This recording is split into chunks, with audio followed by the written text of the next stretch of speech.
Hello friend, જય માતાજી, જય દ્વારકાધીશ। આપણે ગાડી રાતે મોડી નાસિકથી ભરાણીથી અને આપણે ધરમપુર વાયા કરીને જઈએ છીએ સુરત। આ છે ધરમપુરના ઘાટ ચડીએ છીએ। રાતે હતું બહુ ધુમ્મસ એટલે આપણે ગાડી ઊભી રાખી દીધી હતી ને વહેલી સવારે રવાના કરી હતી। આ જોવો ધીમે ધીમે ગાડી જાય છે। બહુ ધુમ્મસ હતું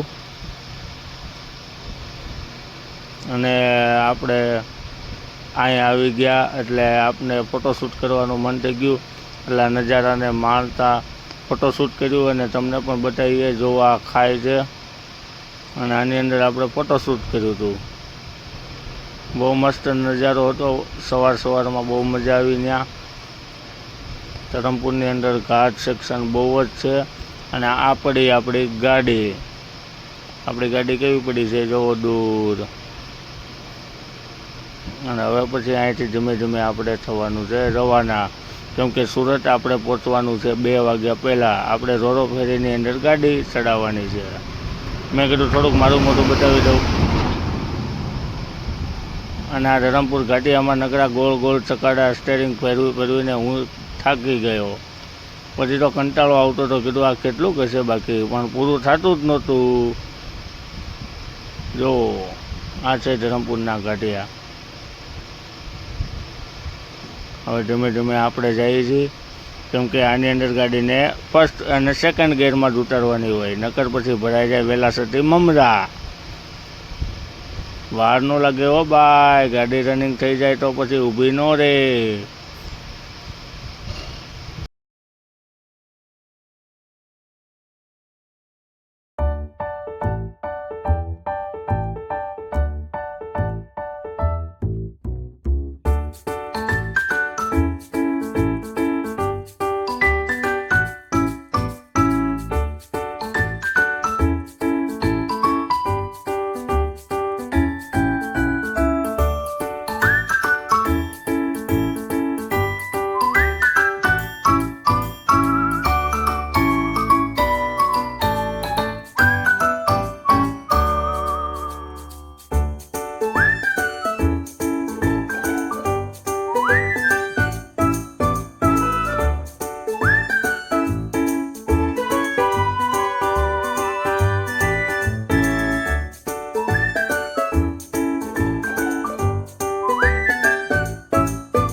પછી આપણે મુકેશભાઈને પીવાનું થઈ ગયું ચા પીવાનું મન થઈ ગયું એટલે આપણે ગાડી ઊભી રાખી દીધી અને મુકેશભાઈને પીવડાવી ચા। કેમકે સવારમાં મુકેશભાઈને જોઈએ ચા। હો ભાઈ, ચા વગરનો હાલે। જો આ બની ગયા છે આપણે દિલ જલે, લાગે છે ને બાકી દિલ જલે આતંકવાદીનો બાપ હોય આ દિલ જલે। હા જોયું, માથે બાંધી લીધું અને આવી ગઈ છે બહુ મોટી નદી। ધરમપુર વિસ્તારની અંદર બહુ જ વરસાદ હતો અને વરસાદના કારણે દરેક નદીઓની અંદર ખૂબ પાણી હતું। આ પાણી જોઈને તો મને પણ બીક લાગતી હતી, એટલે બાપા પુલ પડી ન જાય, પડી જાય તો જાઉં અંદર તો ભરાઈ જાય મમરા। જો કેટલું બધું પાણી હેલું જાય છે અને એની ઉપરથી આપણે ગાડી લઈને જઈએ છીએ, કેમકે અહીંયા રસ્તા પણ બહુ ખરાબ હતા। મુકેશભાઈ બનાવે છે માવા વગર નો હાલે હો ભાઈ, ચા પીધા પછી માવો જોઈ। માવાના તો રસીલા છે મુકેશભાઈ, ભોગી છે ભોગી, માવો તો ખૂબ જ જોઈએ એને। આ જો કેવું પાણી હેલું જાય છે ભાઈ। ધરમપુરની નદી છે, ધરમપુરમાં ખૂબ જ વરસાદ હતો। એમ કે આપણે નાસિકથી નીકળ્યા ત્યાંથી લઈને જ વરસાદ ચાલુ હતો આખી રાત। સવારમાં પણ વરસાદ આપણે ચાલુ હતો ધરમપુરમાં અને છેક સુરત સુધી આપણે વરસાદ મળી ગયો હતો। આવી બીજી નદી, ખૂબ પાણી ભરેલું છે ઓ ભાઈ।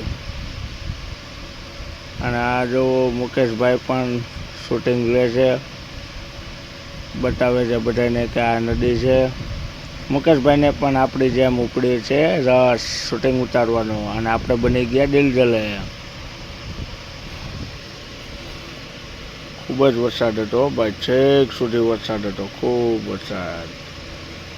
તરાઈ રહ્યા અમે તો, કીધું આ ડુંગળી પલાળી નાખે નહીં તો સારું. પછી આપણે મળી ગયો હાઈવે, સુરતનો હાઈવે. સુરતના હાઈવે પર પણ ખૂબ જ વરસાદ હતો અને ખૂબ જ પાણી ભરેલું હતું.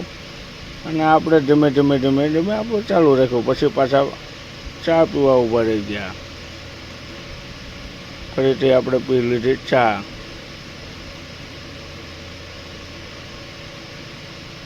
જો ચાની ચુસ્કી મારે, વાહ ભાઈ વાહ, ચાનો આનંદ લેજો.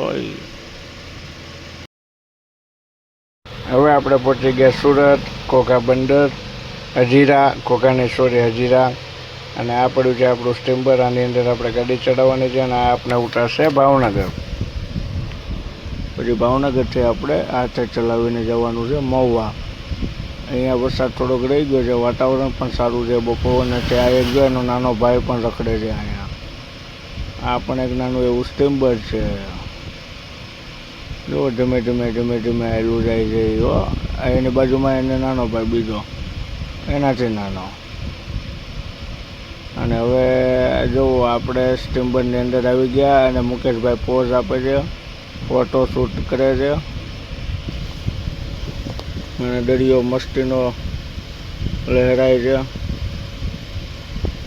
મુકેશભાઈ લુંઘી મૂકે નહીં. આ છે અંદર બેસવાની સીટિંગ, અને ટીવી પણ ચાલુ છે. ટીવી જોવાની મજા આવે તો ટીવી જોવાની, નકર બહાર દરિયો જોવાનો. અને પછી આપણે ભૂખ લાગી હતી એટલે આપણે મંગાવી લીધી છે પાઉંભાજી. મુકેશભાઈ અને આપણે મળીને ખાઈ છીએ પાઉંભાજી. મુકેશભાઈ રાજી થઈ ગયા, કેમ કે ભૂખ્યા હતા. ભૂખમાં તો ગાજર પણ હાલે, તો એના બદલે મળી ગઈ પાઉંભાજી. ફરીથી આપણે આવી ગયા ઉપર વિડીયો શૂટ કરવા માટે. જો ભાઈ કેવા હાલ્યા છે, જાણે કે આણે છોકરા રૂપિયા દઈને સ્ટીમર ખરીદી લીધું હોય. જો આ તમારી મોજ. કેમ પણ બાકી કાંઈ ઘટે તો જિંદગી ઘટે વાલા.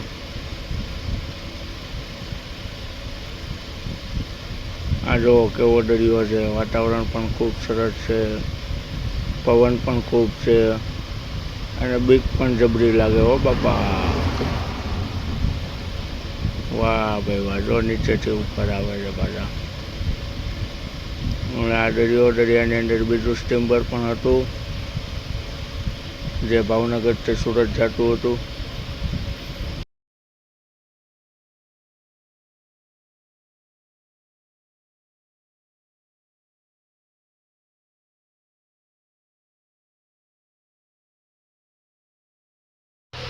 પછી વાગી ગયા 9:30 અને આપણે પહોંચી ગયા ભાવનગર. બસ હવે થોડીક વારમાં આપણે ગાડી બહાર કાઢવાની હતી. હવે મુકેશભાઈ બતાવે છે કે સ્ટીમર આમ વળે છે, કેમ કે એમને બહુ ખબર પડે છે. સ્ટીમરના ડ્રાઈવર હતા. હરોતે હવે આપણે ગાડી બહાર કાઢશું. જો આ લાગી ગયું છે સ્ટીમર, અને આપણી ગાડી નીકળી ગઈ છે. બાય બાય બધાને, ગુડ નાઇટ, જય માતાજી. અને હવે અમારે જવાનું છે મહુવા. જો વાગી ગયા 10, ખૂબ જ ભૂખ લાગી હતી. હવે ગોતવાની છે હોટલ.